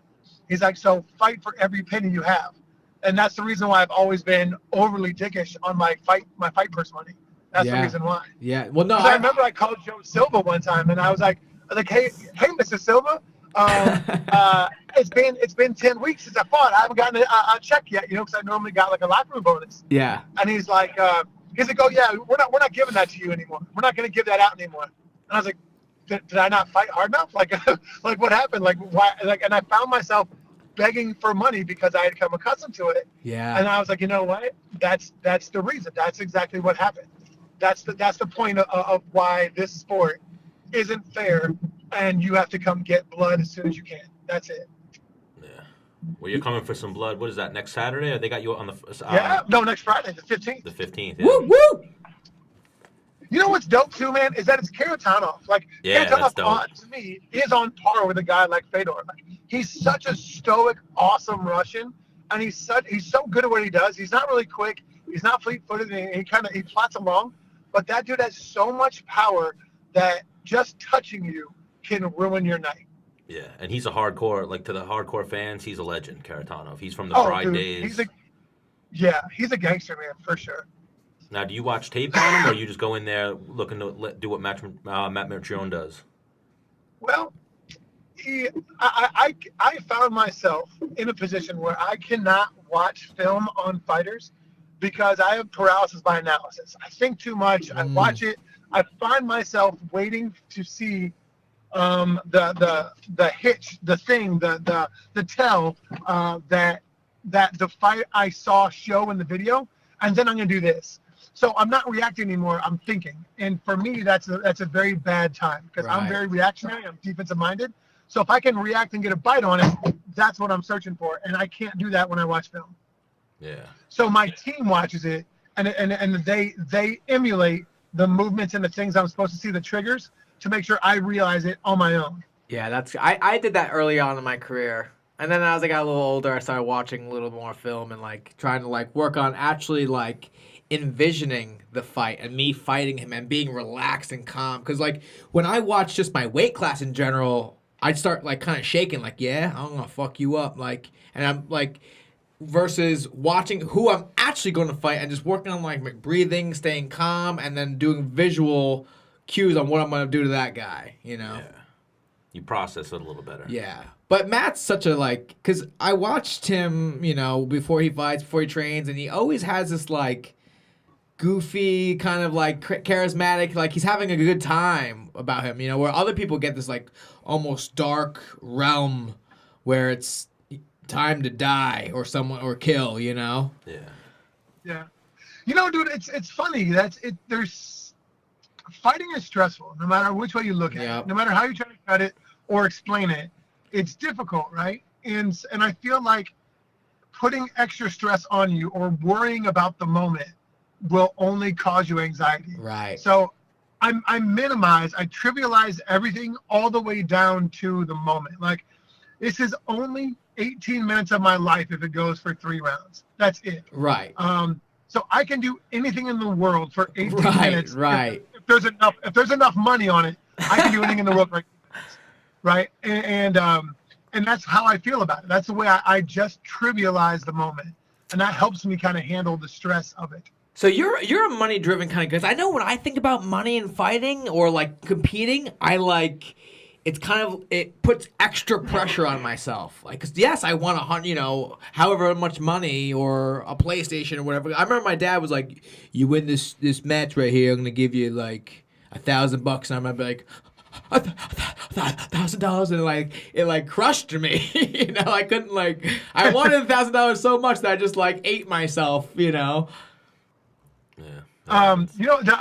I wish that I had a wrestling background, because I feel that the ability to wrestle in our sport changes everything. Yes. And I'll be honest with you, I never had an experience of getting just molested like Bader did me. I never felt somebody that was so heavy on their knees that could block my hip heist, that could block just like he stopped everything before I could even start it. And I never felt that before. I never had that experience in my life. He felt way heavier than he actually was. You know, and like he knew his placement on like his extremities was exactly where it needed to be. Like he would split my legs, and like when I was on my side, and he would put his right knee right behind my right knee, but that meant that I couldn't hip heist because I couldn't turn that. And I didn't know actually I just learned this today at wrestling at Purdue, that you drive off your lead leg, and that allows your hips to change because you make space versus trying to make space where you're at. So I'm like shrimping, but from a different position. Right. And I didn't know that. And Bader held me down the whole way. And I remember thinking to myself, like, dude, I just cannot get out of this position. And he was just great at it. He just knew exactly what to do.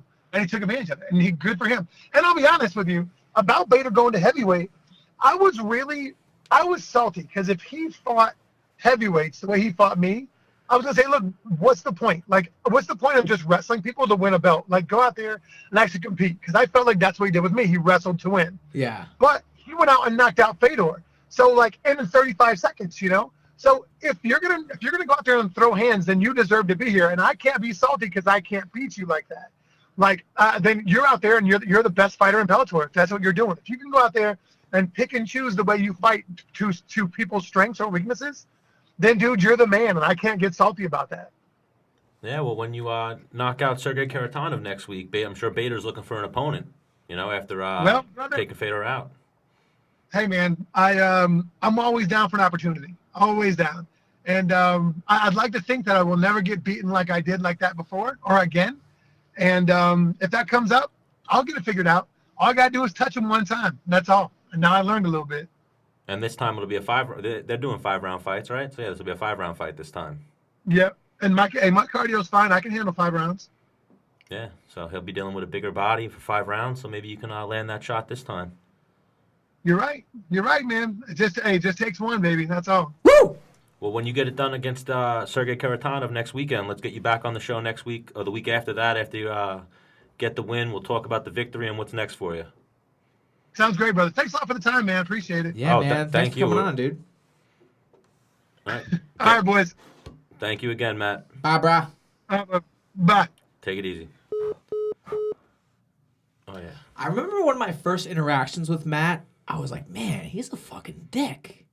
And then I came back to train with Henry and stuff like that, and he was really cool. Like, he was like my big brother. I was like, what the heck? He seems like it could be hit or miss. What happened here?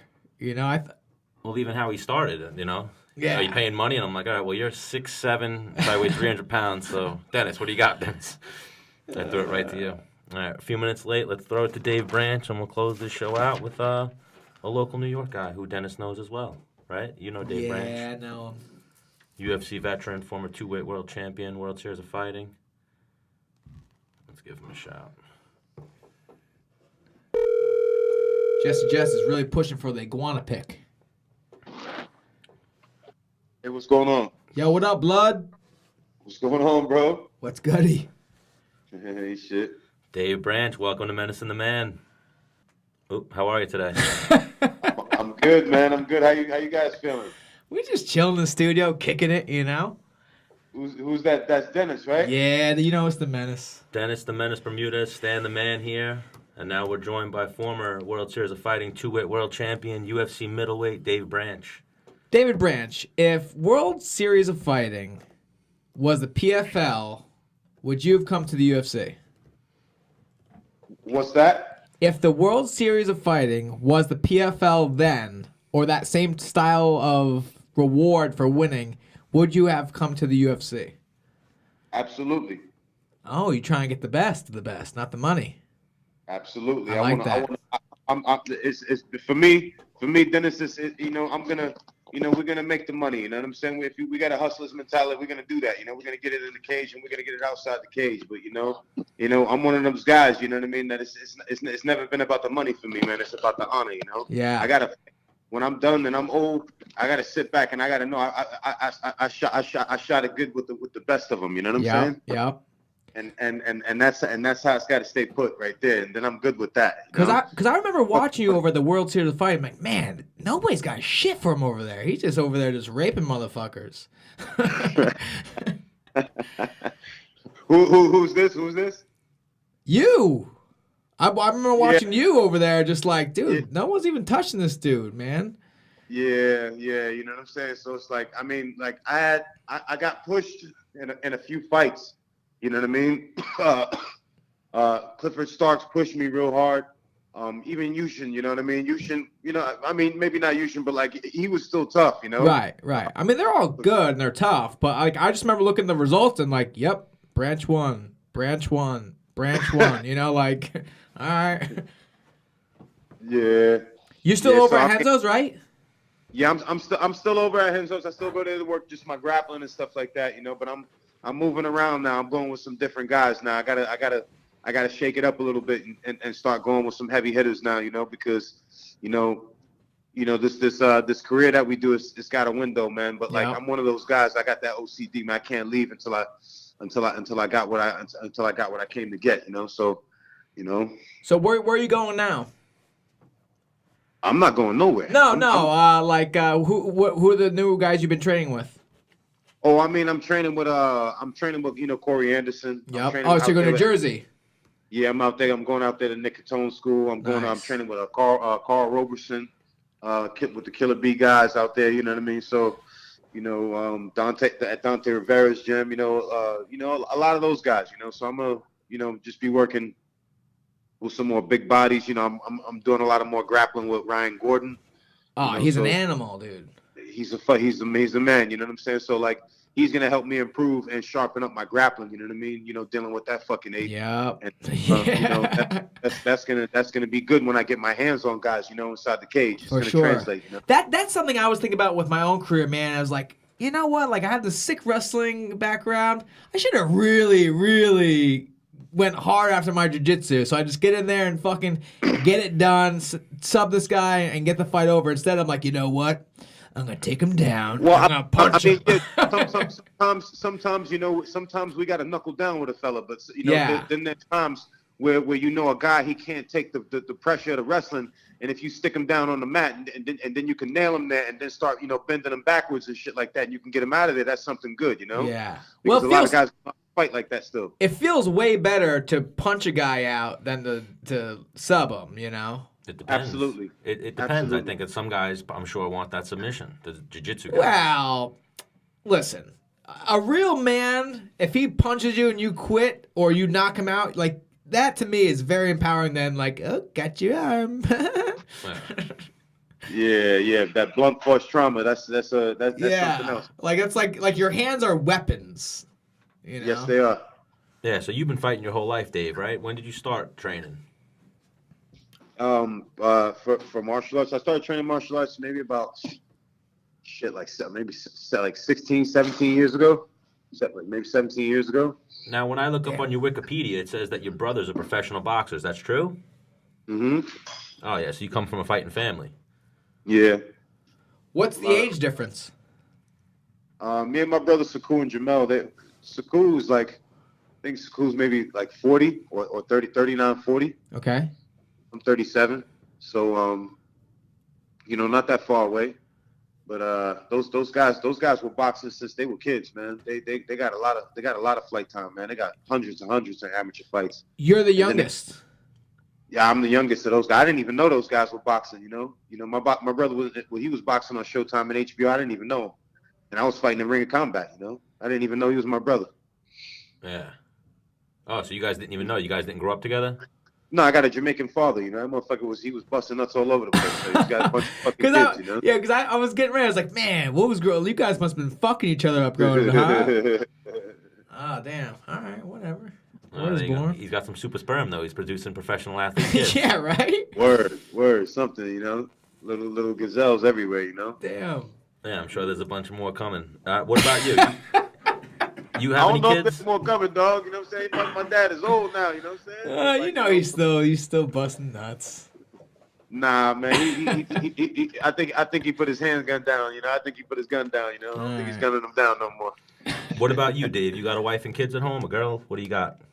I mean, I got children. You know, I got 3 children, and you know, I'm having a, you know, I'm working on having a really beautiful relationship with their mothers. You know. Yeah. What's the age difference in your kids? My daughter, my oldest is 10, and then my son is 8, and then my youngest is a year and 5 months. Oh, nice, man. So any word from the UFC on what's next for you? Nothing yet. You know, we're working on some stuff. I think I'm trying to do something on that March 30th card. You know, so I should be hearing something back. I'm thinking, you know, I'll get a confirmation here pretty soon. You know, I don't want to put nothing out there and throw some bad shit on my stuff. You know, when nothing's signed, but like, you know, it's we're working on some stuff right now, and then hopefully I'll be on that card. That's all I can tell you guys. I definitely like to put that out there. You know, hopefully for March 30th, I'll be making some noise out there again. You know, I'll be back in the octagon where I belong. For the listeners at home, where is the March 30th card? I believe that's in Philly. Ooh, that'd be a good one for you. Yeah, East Coast. Yeah.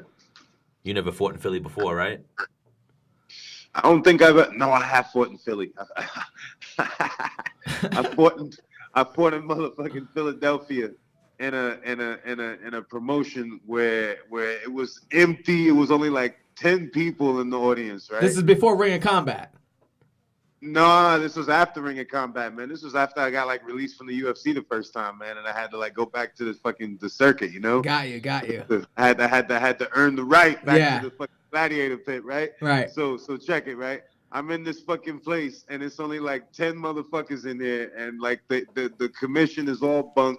They got to step in on a fucking scale that you buy at a corner store. It's amazing, man. Jesus. Yeah, it looked like a fucking fight from like one of those like 80s movies, man. It was Now, crazy. because I remember, being a circuit, I was in this fight was in Pittsburgh, and I fought in Philadelphia one time, but like that place was packed out. But in Pittsburgh, I remember going into this gymnasium, and I was going out to fight, and I'm like, yo, there's like fucking nobody here. They better have money to pay me, dude. like there's nobody here. How are they gonna be paying me? You know what I mean? Yeah, and they put me in there with some fucking hungry ass little fucking wrestler too. You know, motherfucker was a damn. fucking So where are you originally from? You're originally from New York? yeah. Tell me about like growing up, man. Like how many? What part of New York did you grow up? I'm from the South Bronx. Okay. So that's So where I'm. did you have to knuckle up on the rag or what's going on? Hell yeah! Come on, Dennis. Hell yeah, dog. I guess where I'm.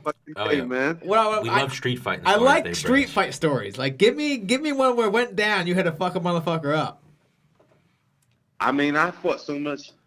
I don't even know. I mean, I fought when I was on the street when I was younger because the older kids used to make me fight, and my mother used to make me go downstairs, and she would watch from the terrace.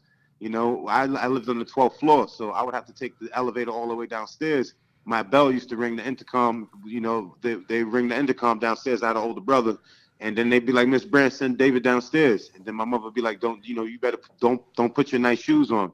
And I'm walking out the door. She'd be like, "You better whip his ass too, because if you don't whip his ass, I'm gonna whip your ass, and I'm gonna whip her ass too." And I'm I gonna whip love this. Word. So like, and then she sent me downstairs, and she watching from upstairs, and then I get off the elevator, and then it'd be everybody outside. You know what I'm saying? It's like, like you walk outside, and it'd be some little knucklehead kid, and then you see the older dudes, and then they like, watch when Ty little brother come downstairs. He's gonna fuck you up. And then I come downstairs, and I already know what time it is, because they got me programmed like a pit. Right. So as soon as I get off the elevator, I just walk straight up to the kid and just start swinging on them. They're like, yeah. And I just like every fucking day, every weekend, man. Every time. Weekend, huh? Man, you know how it is, man. When Yeah. you're younger, man, come on, man. It's not nothing. That's how we grew up in New York. Cause I know, like, getting ready for these I'm fights. 37, you know what I'm saying? So it's like Right. those things was happening in the late 80s and the early 90s, man. It was wild. It was fucking crazy, man. There was no cameras. It was fucking crazy. It was absolutely fucking nuts, man. There was no one trying to be tough behind a keyboard. If they had something to say to you, they said it to your face. None of that. I think that we didn't even have the Motorola text. We didn't have none of that, man. Right. And if someone caught word that you're talking shit, your head better be on a swivel. You know what I mean? Right? Okay, man. Times change. You just gotta change with the times. It's okay. But yeah, back then, man, that's how it was. Yeah. I miss those days. I really do. Where like, you had mad people's phone number memorized. Yeah. Yep. That's all you had. Like, let me get your number. Like, write it on a piece of paper. Damn. Those old school fights. You remember that? As a young buck, man, going to fight, I didn't fight a lot. You know what I mean? But, like, I never got nervous. Like, before a wrestling match or before a UFC fight, like, butterflies going. I'm like, damn, this sucks, But, like, a street fight, I just always knew I was going to win, like, 1,000% sure. There was I just turned into Hulk mode and just fucked the dude up, Yeah. I mean, I fought everywhere, man. I was in the group home. I was in fucking juvenile facilities. Right. I was in fucking in the Department of Corrections. So, I mean, I fought everywhere, man. I fought in the streets. I was fighting motherfuckers who was, like, involved with street shit, everything, So, by the time I got to the cage, I was looking at that shit like, all right, I want to win this shit because these motherfuckers is tough, but it's also about making this money. You know what I'm saying? Like, and I'm also gonna fight. You know what I'm saying? Right. And I ain't gonna let these motherfuckers touch me. I'm gonna do all the touching. Yeah. I like when I'll be out and people are like, yo, man, like, good thing you're with me. Like, if shit goes down, you got my back. I'm like, I don't fight for free. Get the fuck out of here. Shit, I don't fight for free, man. So now, when did you find jiu-jitsu? I found jiu-jitsu after I was in karate. I did karate in a school. It was a jujutsu school. It was Jujitsu, and I didn't know the fucking difference, right? I never did martial arts a day in my life walking into this place. I was a construction worker, and I was like, I want to fight in the cage. And long story short, I went inside this place and they fucking, the guy was nice, you know what I mean? But, he milked my services for about 2.5, 3 years, And then after I was like kicking everybody's ass in the school and like winning all these fucking bullshit fucking karate tournaments, like icing people in the face, I was like, yo, this is not really what I want to do. What pads on? Yeah. Just touches. This dude's putting with people the to Mega sleep. Man helmet, you know what I'm saying? So, I told him, I said, look, man, I gotta go and try to find these Gracie people, man, because they're the ones who seem to know. This is back when MMA wasn't even MMA; it was called NHB, right? So, I'm like, I need to do this NHB shit, you know what I'm saying? Because, what's that stand for?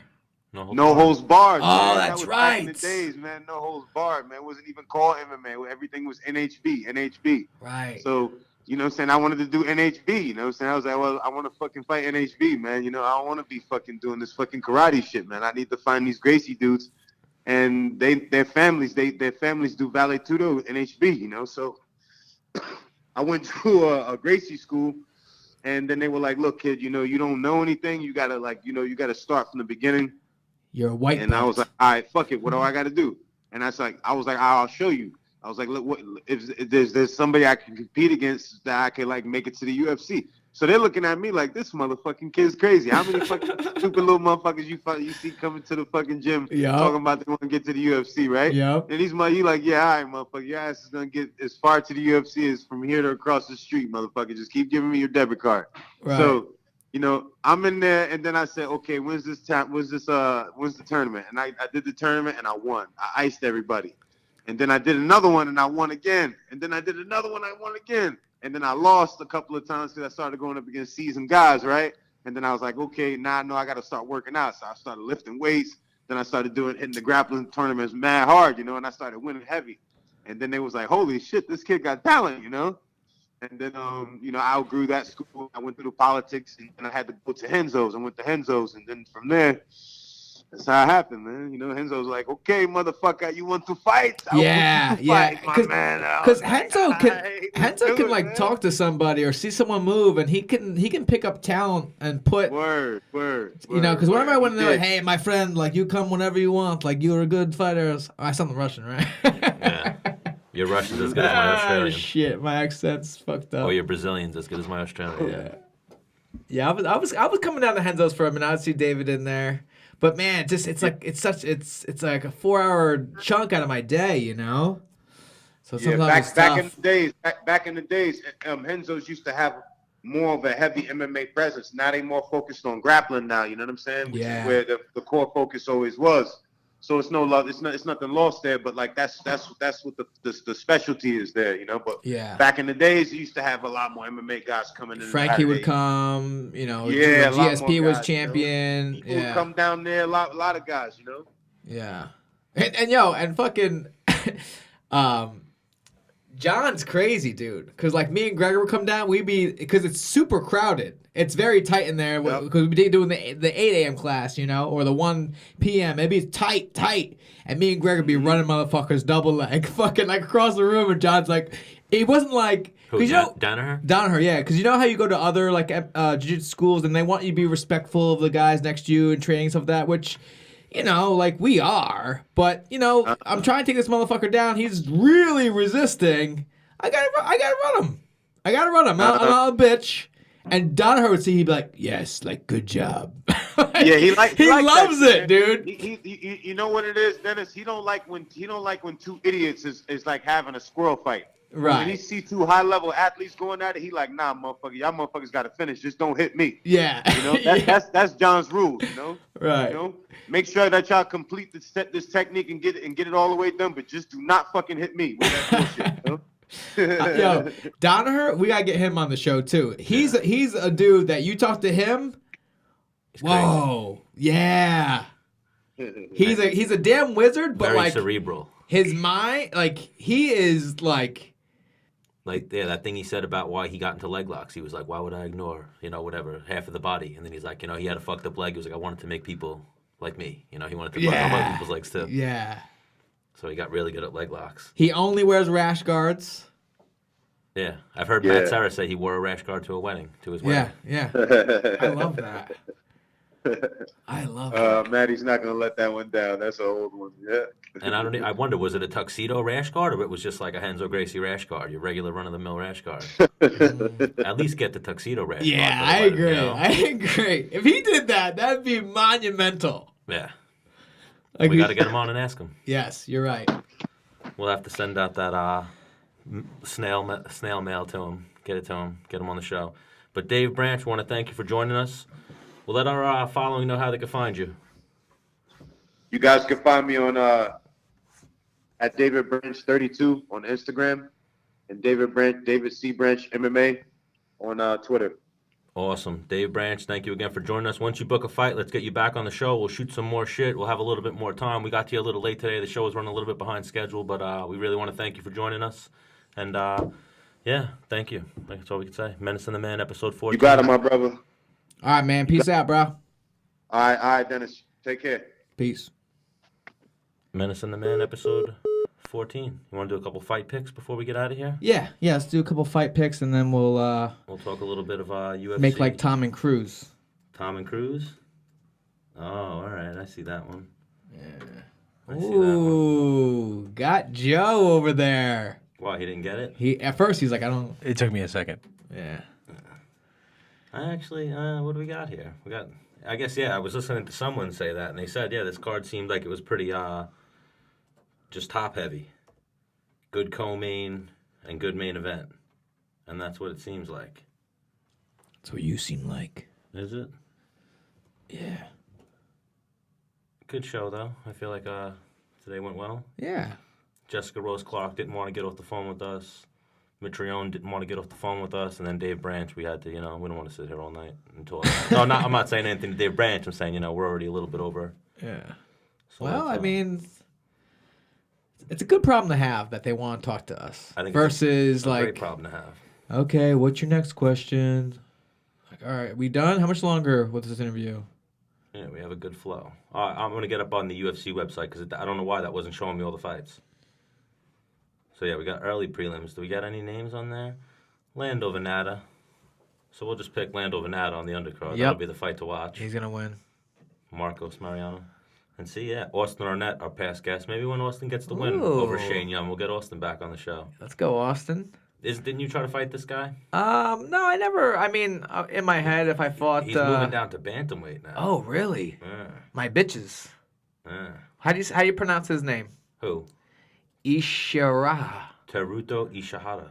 My bitches. I love him for that. Oh, that's that guy. Yeah, my Oh, bitches. My beaches. I love my Yeah. beaches. So yeah, 135.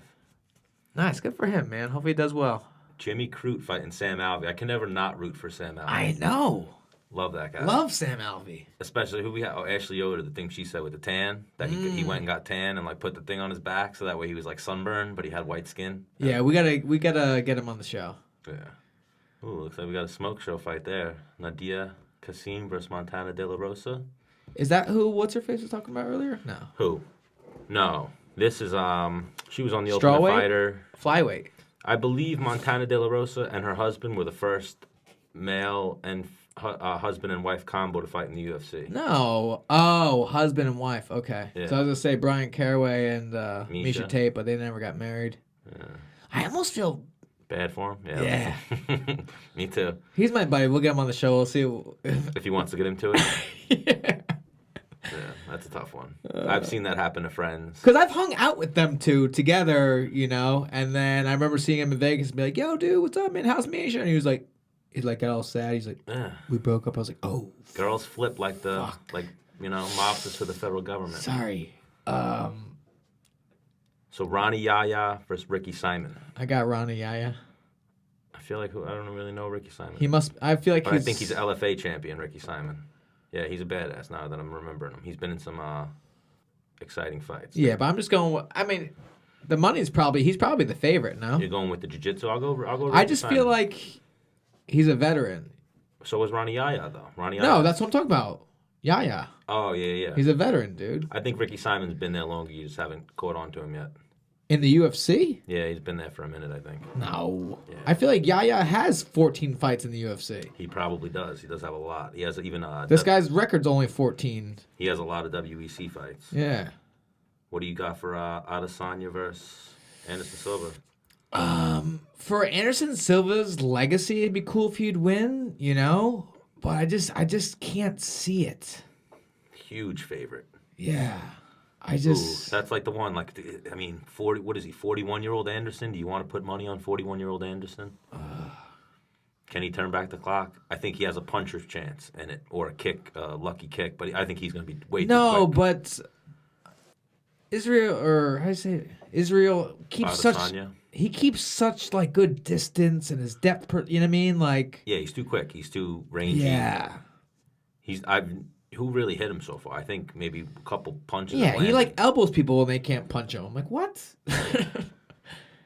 Yeah, Ricky Simon's 2-0 in the UFC. That's how I know Ricky Simon. Ricky Simon is the one who beat Marab. Oh, okay. When Marab, like, Oh, the guillotine, like, knocked Right. himself out. Yeah. which was a bullshit call. So I'm really going, yeah. So now you're going Ronnie Yaya off Yeah. that one, yeah. You got to root for the hometown. Or the guy who... Now I've spent time with both Robert Whitaker and Kelvin Gastelum, and like I'm really torn here. We're going to have... I mean, I want the winner and the loser on the show, but we're probably going to have the winner on the show. Like when I went to Brisbane, UFC sent me over there. I was with Robert Whitaker before he was champion, and I was with Misha Tate when she was champion. Mm-hmm. And I remember him actually saying like, "I'm gonna have that belt one day," and I think I copied him like, "Yeah, me too," but I didn't get it, and he got it. Yeah. You should have moved up sooner. Maybe that's what it was. Yeah, you're right. And then Kelvin Gastelum, when I was fighting in Mexico, I stayed in a house with him in Verdun, like up in the mountains. I spent time with him there, and I remember driving with him, and I just thought he was older. And he's like, "Yeah, I'm 22." I'm like, "What?" What the fuck? Yeah, when he was on The Ultimate Fighter, he was the youngest guy ever in the house. So yeah, man, this is And they're both freaks. Like, you look at their welterweight careers, and then you look at when they stopped cutting weight, they both got ridiculously better somehow. I think Robert Whitaker is a stronger person, I think Kelvin Gastelum can control the body better, like when it comes to wrestling and such. I think Whitaker's bigger. Like, Whitaker has bigger frames. Like, I think Yeah. maybe Kelvin could probably still make 170. I don't think Whitaker can really do it healthily. Yeah. And then I don't think this fight goes to the ground at all. If someone And if it does, it's like for ground and pound or because someone if got someone dropped. got dropped or rocked, then maybe they shoot a desperate takedown or they get dropped. But Yeah, but for the most part, I feel like this is going to be a stand and bang. And I don't think this goes 5 rounds either. I would say it's a pick 'em. They have Whitaker as the favorite, but I think Gastelum's always been underrated. Yeah, and I think he likes being underrated. Yeah, I he think he's always performs been better when he's underrated. Yeah. I think he has those few fights where the cut went bad for him and he looked worse than he was. All right, let's stop beating around the bush. Final pick. Who do you got? I'm going to go with Robert Whitaker just because Kelvin Gastelum is younger and he's going to get more opportunities. He's not going to reach a title fight once and be like, "Oh, I fought for a title once." He will be back, and I think he will have a title at one point or another. Robert Whitaker, I think it's good for Australia. I think it's good for the sport to, have some title defenses. I would have to say I am a bigger fan of Robert Whitaker, but like Kelvin's one of those guys who's scary. Like, he has such power that I think Kelvin has the game-changing power in this fight.